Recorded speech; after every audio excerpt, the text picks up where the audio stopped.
Hello दोस्तों, आप सभी का स्वागत है। तो पॉलिटिकल साइंस राजनीति विज्ञान के 25 महत्वपूर्ण सवाल जवाब के साथ आपका हार्दिक स्वागत। प्रश्न संख्या 1 आपके लिए बनता है, दार्शनिक राजा का सिद्धांत किसने प्रस्तुत किया था। दार्शनिक राजा का सिद्धांत पूछा है तो दोस्तों याद रखना, सबसे बड़ा व्यक्ति सिद्धांत प्रस्तुत करने वाले में से प्लेटो सबसे बड़ा है और दार्शनिक राजा का सिद्धांत भी प्लेटो ने दिया था।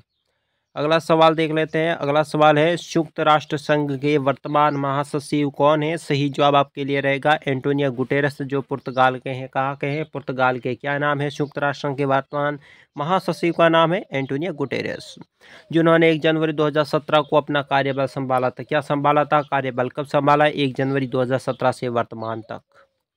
अगला सवाल बन रहा है आपके लिए, श्रेणी समाजवाद का संबंध निम्नलिखित में से किस देश से रहा है। श्रेणी समाजवाद का संबंध दोस्तों किस देश से रहा है। सही जवाब रहेगा ब्रिटेन से। ब्रिटेन से इसका संबंध है। अगला सवाल देख लेते हैं।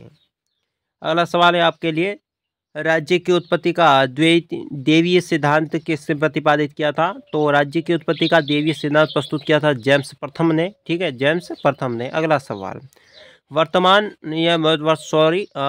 मुख्य सतर्कता आयोग की नियुक्ति कौन करता है। ठीक है, मुख्य सतर्कता आयोग की नियुक्ति कौन करता है। सही जवाब रहेगा राष्ट्रपति, जो मुख्य सतर्कता आयोग की नियुक्ति करता है। अगला सवाल है, संसद का चुनाव लड़ने के लिए प्रत्याशी की न्यूनतम आयु कितनी होनी चाहिए।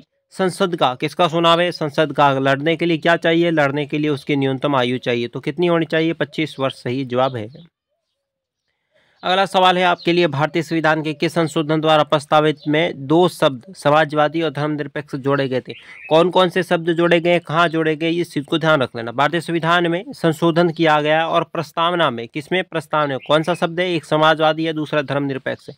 2 शब्द कब जोड़े गए थे? 42वें संविधान संशोधन के तहत। ठीक है, अगला सवाल है आपके लिए, भारतीय संविधान में कौन से भाग में नीति निर्देशक तत्वों का वर्णन मिलता है। भारत के कौन से भाग में नीति निर्देशक तत्वों का वर्णन मिलता है। सही जवाब रहेगा चतुर्थ भाग। चौथा भाग है उसमें दोस्तों नीति निर्देशक तत्व है, उनका जो आपको वर्णन मिलेगा। अगला सवाल देख लेते हैं। अगला सवाल है, जस्टिस शब्द का जस से निकलता है, जस का संबंध किस भाषा से है। दोस्तों जस्टिस से पहले जस शब्द होता है, जस प्लस टिस। तो जस शब्द का दोस्तों संबंध किस भाषा से है। तो सही जवाब रहेगा लैटिन भाषा का ये एक शब्द है। ठीक, अगला सवाल है, पंचायती समिति का गठन होता है, यानी पंचायती समिति का गठन कौन करता है। सही जवाब रहेगा प्रखंड स्तर पर पंचायती समिति का गठन होता है। अगला सवाल आपके लिए बहुत महत्वपूर्ण है, कई बार पूछा जा चुका है, तो मुझे खून पसीने और आंसू के अतिरिक्त देने के लिए कुछ भी नहीं है, ये कथन किसने कहा था। दोस्तों मेरे पास खून पसीने और आंसू के अतिरिक्त देने के लिए कुछ भी नहीं है, ये कथन दिया था चर्चिल ने। दोस्तों आपने अभी तक मेरे यूट्यूब चैनल को सब्सक्राइब नहीं किया तो कर दीजिए, वीडियो को लाइक दोस्तों का साथ शेयर करें, फॉलो भी कर लें हमारे पेज पर और इंस्टाग्राम पर भी, और साथ ही दोस्तों हमारे चैनल को सपोर्ट करें। यूनेस्को का मुख्यालय दोस्तों कहाँ पर स्थित है। सही जवाब रहेगा जेनेवा में यूनेस्को का मुख्यालय स्थित है। अगला सवाल आपके लिए है, संयुक्त राष्ट्र संघ का दिवस किस तिथि को मनाया जाता है। संयुक्त राष्ट्र दिवस पूछा है तो दोस्तों ये 24 अक्टूबर को मनाया जाता है संयुक्त राष्ट्र दिवस। अगला सवाल आपके लिए देख लेते हैं, भारत सरकार का प्रमुख विधि अधिकारी कौन होता है। कौन सा विधि अधिकारी पूछा है, किसका? भारत सरकार का प्रमुख विधि अधिकारी कौन होता है। भारत का महान्यायवादी, मतलब भारत के सर्वोच्च न्यायालय का मुख्य न्यायाधीश। योजना आयोग का अध्यक्ष कौन होता है, किस आयोग का पूछा, ये भी ध्यान रख लेना। योजना आयोग का पूछा, कौन उपाध्यक्ष, अध्यक्ष या प्रमुख, इसमें अध्यक्ष पूछा तो सही जवाब होगा योजना आयोग का अध्यक्ष प्रधानमंत्री होता है। अब इसका नाम बदल कर नीति आयोग कर लिया है।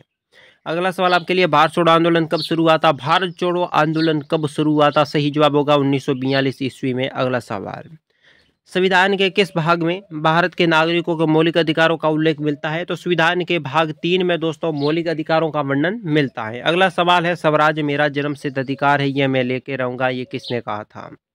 स्वराज मेरा जन्मसिद्ध अधिकार ये किसने कहा था। सही जवाब होगा लोकमान्य तिलक, जिसे बाल गंगाधर तिलक के नाम से भी जानते हैं। अगला सवाल है, संयुक्त राष्ट्र संघ के अतिरिक्त परिषद के सदस्य संख्या है। संयुक्त राष्ट्र संघ क्या पूछा है, प्रश्न ध्यान रख लेना। संयुक्त राष्ट्र संघ के क्या पूछा है, सुरक्षा परिषद के क्या सदस्यों की संख्या पूछी है। तो सदस्यों की संख्या होगी 15। अगला सवाल देख लेते हैं, भारतीय संविधान का अभिभावक कौन है। अभिभावक यानी पिता, भारतीय संविधान का पिता किसे कहते हैं, अभिभावक किसे कहते हैं। तो दोस्तों कहते हैं सर्वोच्च न्यायालय को। अगला सवाल है संसद को भंग करने के लिए कौन सक्षम है, यानी इससे क्या पूछा है, संसद को क्या करना है, भंग कौन कर सकता है, इसमें सक्षम कौन है, राष्ट्रपति है।